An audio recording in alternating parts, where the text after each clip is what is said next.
अस्सलाम वालेकुम। तो चलिए आज हम लोग राजस्थान के बारे में कुछ जानने वाले हैं। राजस्थान की खूबसूरती के बारे में और राजस्थान में कब हुई अजमेर की स्थापना, अजमेर की खूबसूरती की विरासतें क्या है, प्रसिद्ध है मोइनुद्दीन चिश्ती की दरगाह, हैदराबाद के निजाम ने क्यों करवाया निर्माण, क्यों प्रसिद्ध है पुष्कर का पशु मेला, 2.5 दिन का झोपड़ा। तो ये सारा चीजें हम लोग आज जानेंगे एक वीडियो के माध्यम से, जो मैं आप लोगों तक पहुँचाने की कोशिश कर रहा हूँ। तो इसमें जो भी बताया हुआ बात है वो आप लोगों को अच्छा लगे तो मेरे चैनल को सब्सक्राइब करें और लाइक शेयर कमेंट जरूर करें। तो चलिए स्टार्ट करते हैं। चौहानों का शासन, सूफी संत का करिश्मा, 2.5 दिन में बनी मस्जिद, कुछ ऐसा है अजमेर का खूबसूरत इतिहास। तो चलिए आज हम लोग इसके बारे में ही जानेंगे। तो चलिए शुरू करते हैं। कब हुई अजमेर की स्थापना? राजस्थान की वैसे तो जयपुर है, लेकिन इसका दिल तो अजमेर ही कहलाता है। अजमेर अपने दिलचस्प इतिहास के कारण आकर्षण का केंद्र बना रहता है। राजा अजयपाल चौहान ने 7वीं शताब्दी में अजयमेरू की स्थापना की थी। वह चौहानों ने 1193 ईस्वी तक यहाँ पर शासन किया था। उसके बाद इसका नाम पहले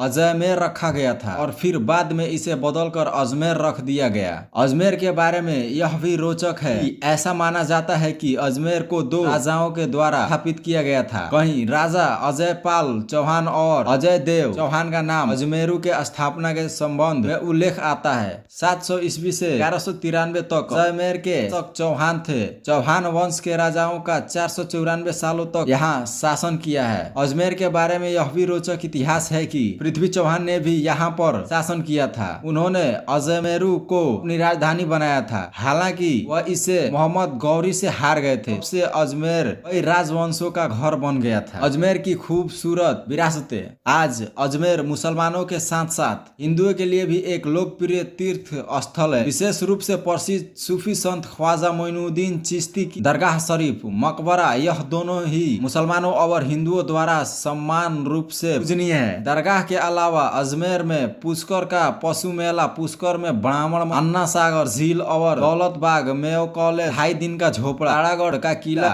और नारेली का जैन मंदिर। ये जानते हैं कि यह क्यों प्रसिद्ध है और इसका इतिहास क्या है। तो क्यों प्रसिद्ध है मोइनुद्दीन चिश्ती की दरगाह? मोइनुद्दीन चिश्ती की दरगाह राजस्थान का सबसे प्रसिद्ध तीर्थ स्थल है। बताया जाता है कि मोइनुद्दीन चिश्ती एक ऐसे महान सूफी संत थे जिन्होंने अपना पूरा जीवन गरीबों और दलितों के उत्थान के लिए समर्पित कर दिया था। वे हमेशा जरूरतमंदों की मदद में लगे रहते थे। हैदराबाद के निजाम ने क्यों करवाया निर्माण? चलिए जानते हैं। मोइनुद्दीन चिश्ती ने अपने आखिरी पल भी यहीं गुजारे थे। इसी वजह से हैदराबाद के निजाम मीर उस्मान अली खान ने इस दरगाह का निर्माण करवाया था। इस दरगाह की मान्यता की वजह से हर साल लाखों लोगों की संख्या में लोग यहाँ आते हैं। किसी एक खास धर्म के लिए नहीं है, बल्कि यहाँ पर मुसलमान धर्म के अलावा भी लोग आते हैं। ख्वाजा मोइनुद्दीन चिश्ती का निर्माण हैदराबाद के निजाम मीर उस्मान अली खान ने करवाया था। मोहम्मद बिन तुगलक हजरत ख्वाजा मोइनुद्दीन चिश्ती अजमेरी की दरगाह में आने वाला पहला व्यक्ति था जिसने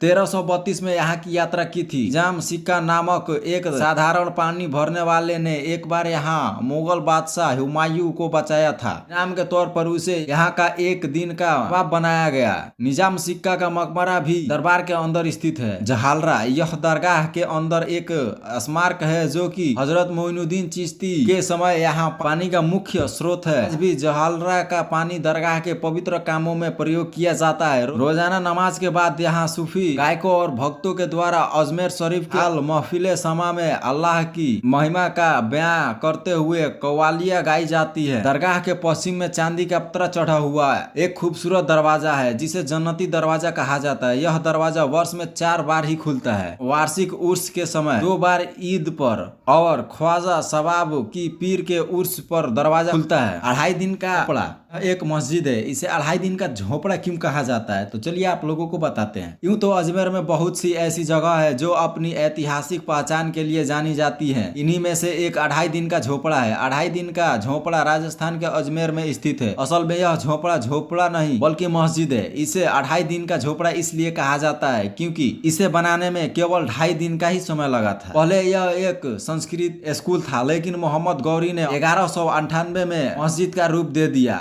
हेरत के अबू बकर द्वारा डिजाइन की गई यह मस्जिद भारतीय मुस्लिम वास्तुकला का नायाब उदाहरण है और इसका इतिहास 800 साल पुराना है। तारागढ़ का किला अजमेर की एक एक विरासतें मनमोह लेती हैं। उन्हीं में से एक है तारागढ़ का किला। आक्रमण, सुरक्षा और स्थापत्य अद्भुत नमूना है। तारागढ़ का किला अजमेर की सबसे ऊंची पर्वत श्रृंखला पर स्थित। तारागढ़ के किले का निर्माण सन 1832 ईस्वी में भारत के गवर्नर जनरल विलियम बेंटिक ने देखा तो मुंह से निकला बड़ा ओह, दुनिया का सबसे जिब्राल्टर। यह अजमेर के प्रसिद्ध पर्यटक स्थलों में से एक है। पहाड़ी की खड़ी ढलाव पर बने इस किले में प्रवेश करने के लिए 3 विशाल द्वार बनाए गए हैं। तारागढ़ के किले में एक रानी महल भी है जो की पत्नियों के लिए बनाया गया था। रानी महल में ग्लास की खिड़कियां और दीवार के भित्ति के कारण यह यात्रियों को आकर्षित करता है।